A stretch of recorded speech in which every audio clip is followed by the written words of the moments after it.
திகழும் தேன். தேன் போன்ற திகட்டாத நூல் ஒரே நூல் திருவாசகம்தான்.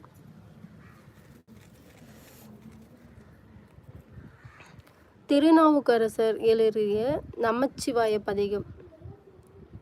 எத்தனை துன்பம் வந்தாலும் நம்மை காப்பது நமச்சிவாய என்ற மெய்யை உணர்ந்து எம்பெருமானை நம்பி இருப்பவர்கள் கண்டிப்பாக எம்பெருமான் ஈசனால் காப்பாற்றப்படுவார். அத்தகைய மீள முடியாத துயரத்தில் நீங்கள் இருக்கும் பொழுது கூட நமச்சிவாய என்ற திருமந்திரத்தை சொல்லும் பொழுது கடவுள் எப்படியாவது ஒரு வழியில் உங்களை காப்பாற்றுவார். அந்த பதிகம் இப்போ நம்ம பார்க்கலாம்.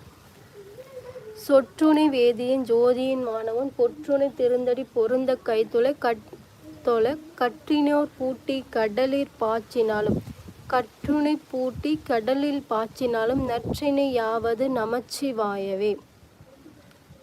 ஒரு பெரிய கல்லை உங்கள் உடம்புல கட்டி கடலில் தூக்கி போட்டாலும் ஆழ்கடலில் போட்டாலும் அந்த இடத்துல நமச்சிவாய என்று நீங்கள் சொல்லும் பொழுது கண்டிப்பாக எம்பெருமான் ஈசனால் காப்பாற்றப்படுவீர். அதற்காக தான் நற்றினை யாவது நமச்சிவாயவே. எல்லா நல்லதுக்குமே நமச்சிவாய என்ற திருமந்திரம் நம்மளை காப்பாற்றும்.